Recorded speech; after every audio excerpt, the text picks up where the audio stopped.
IAS interview questions 2024। इस परीक्षा को पास करने के लिए कैंडिडेट्स को बहुत मेहनत करना होती है, लेकिन जब बात आती है इंटरव्यू की तो अच्छों की बोलती बंद हो जाती है। एग्जामिनर ने कैंडिडेट से सवाल पूछना शुरू करते हैं। किस देश की महिलाएं पूरे जीवन में केवल शादी के ही दिन नहाती हैं?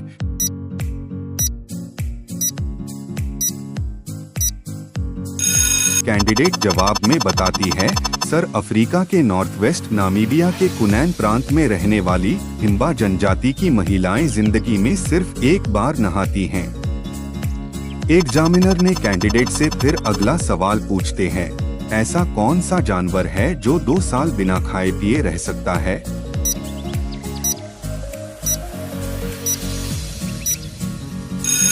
कैंडिडेट सवाल का जवाब में बोलती है, सर सेलमेंडर होगा, ये पानी के अंदर गुफाओं में रहने वाले प्राणी है। एग्जामिनर ने कैंडिडेट से फिर से अगला सवाल पूछते हैं। एक लड़की के देखकर अरुण ने कहा, यह मेरे दादा के बेटे की इकलौती पुत्री है, तो अरुण से उसका क्या रिश्ता हुआ?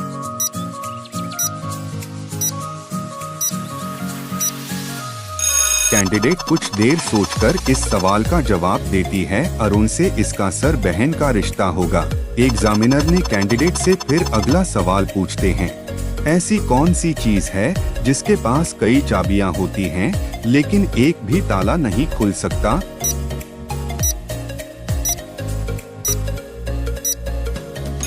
कैंडिडेट कुछ देर सोचकर इस सवाल का जवाब देती है, सर कंप्यूटर कीबोर्ड होगा।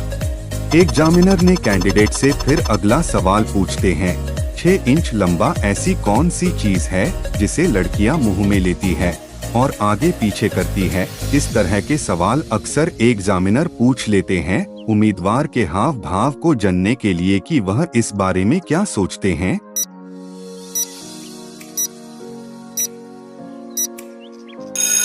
कैंडिडेट इस सवाल का जवाब में बोलती है, सर टूथ ब्रश होगा जिसे लड़कियां रोज मुंह में लेती है और आगे पीछे करती है।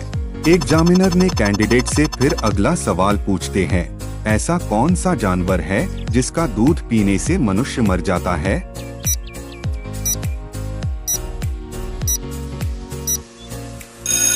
कैंडिडेट इस सवाल का जवाब में बोलती है, सर शेरनी के दूध पीने से मनुष्य मर जाता है।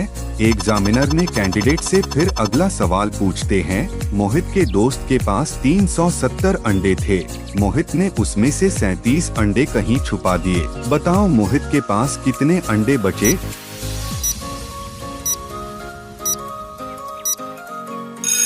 कैंडिडेट जवाब में कहती है, सर मोहित के पास अब 37 अंडे बचे हैं। एग्जामिनर फिर अगला सवाल करता है, पूरी दुनिया में हिंदी भाषा बोली जाने वाले का कौन सा स्थान है?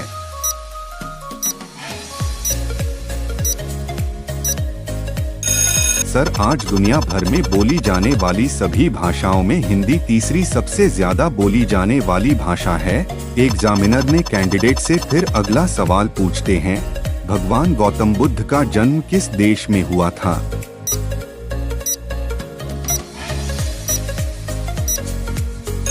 दोस्तों इस सवाल का उत्तर हमें कमेंट में बताना, हम देखना चाहते हैं कि कितने लोग इसका सही उत्तर जानते हैं, और साथ में ये भी बताना कि आप किस शहर से वीडियो देख रहे हैं, ताकि हमें पता चल सके कि हमारी वीडियो किस शहर तक जा रही है। एग्जामिनर ने फिर से कैंडिडेट से अगला सवाल पूछते हैं, भारत में मोबाइल फोन का आविष्कार कब हुआ था?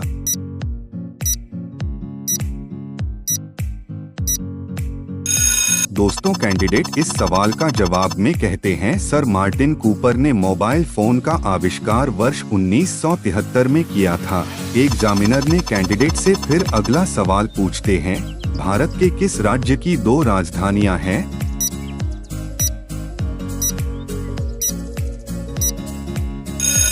कैंडिडेट इस सवाल का जवाब में बोलती है, सर इसका सही उत्तर हिमाचल प्रदेश होगा। एग्जामिनर ने कैंडिडेट से फिर अगला सवाल पूछते हैं, ऐसा कौन सा व्यक्ति है जिनका जन्मदिन हर साल नहीं आता है?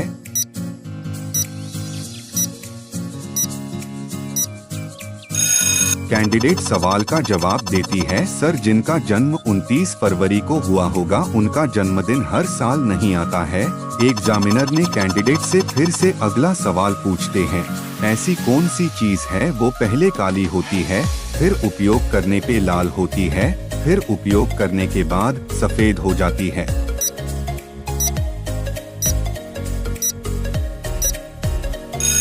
कैंडिडेट बोलती है, सर इसका सही जवाब होगा कोयला। एग्जामिनर ने कैंडिडेट से फिर अगला सवाल पूछते हैं, हिमाचल प्रदेश की ग्रीष्मकालीन राजधानी का नाम क्या होगा।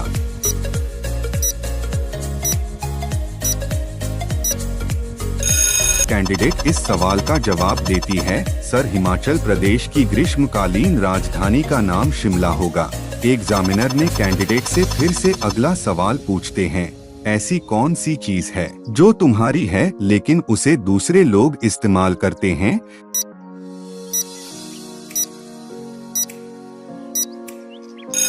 सर इसका जवाब होगा नाम ऐसी चीज है जो हमारी है लेकिन उसे दूसरे लोग इस्तेमाल करते हैं। एग्जामिनर फिर अगला सवाल करता है, अगर दिन में तारे चमकें, रात को सूरज तो क्या होगा।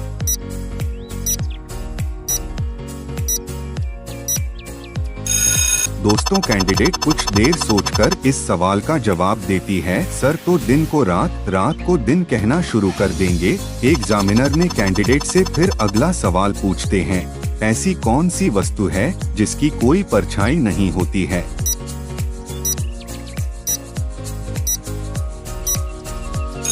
कैंडिडेट कुछ देर सोचकर इस सवाल का जवाब देती है, सर सड़क होगा जिसकी कोई परछाई नहीं होती है। एग्जामिनर ने कैंडिडेट से एक महत्वपूर्ण सवाल करते हैं, किन्नर समाज रात्रि में कौन सा काम करते हैं।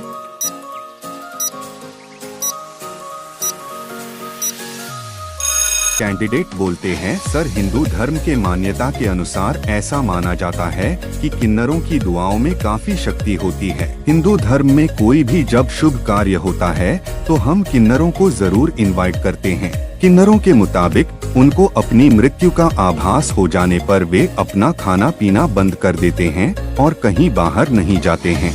इस दौरान वह ईश्वर में विलीन हो जाते हैं और ईश्वर से प्रार्थना करते हैं कि इस जन्म में किन्नर तो हुए लेकिन अगले जन्म में हमें किन्नर न बनाए। किन्नर मृत शरीर को जलाने के बजाय वह दफनाते हैं। मृत शरीर को वो कफन से लपेटते हैं लेकिन किसी चीज से वह बांधते नहीं है। उनका मानना होता है कि ऐसे में आत्मा को आजाद होने में कष्ट होता है, इसलिए सिर्फ कफन लपटते हैं। किन्नर समाज का मानना है कि रात में इसलिए हम सब अंतिम क्रिया करते हैं ताकि कोई इंसान उसे देख ना पाए, क्योंकि उन्हें लगता है कि अगर कोई इंसान किन्नर के शव को देख ले तो वह अगले जन्म में किन्नर ही बनेगा। इसी कारण से पूरी अंतिम क्रिया को रात में किया जाता है। किन्नर मृत के बाद शव को जूते चप्पल से पीटते हैं। उनका मानना होता है कि अगले जन्म में इस योनि में जन्म ना मिले। इसके अलावा अपने आराध्य देवता का बहुत ध्यान करते हैं और साथ ही साथ दान पुण्य भी करते हैं। इसके अलावा जश्न मनाते हैं, ईश्वर से प्रार्थना करते हैं कि अगले जन्म में इस नर्क रूपी जीवन ना मिले। साथ ही साथ वह 1 सप्ताह तक भूखे रहते हैं। एग्जामिनर ने फिर से कैंडिडेट से अगला सवाल पूछते हैं, गौतम बुद्ध को ज्ञान की प्राप्ति कितने दिनों में हुई थी।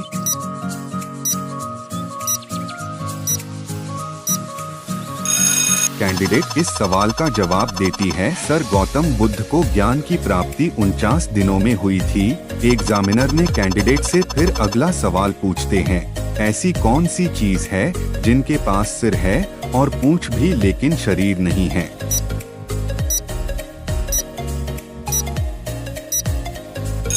कैंडिडेट इस सवाल के जवाब में बोलती है, सर सिक्का होगा क्योंकि इसमें हेड और टेल तो होता है मगर शरीर नहीं होता है। एग्जामिनर ने कैंडिडेट से आखिर में एक सवाल पूछते हैं जो आपको बताना है, भारत के राष्ट्रीय खेल क्या है। दोस्तों इस सवाल का उत्तर हमें कमेंट में बताना और साथ में ये भी बताना कि आप किस शहर से वीडियो देख रहे हैं, ताकि हमें पता चल सके कि हमारी वीडियो किस शहर तक जा रही है। दोस्तों जानकारी अच्छी लगी हो चैनल को सब्सक्राइब एवं वीडियो को लाइक जरूर कर दे। धन्यवाद।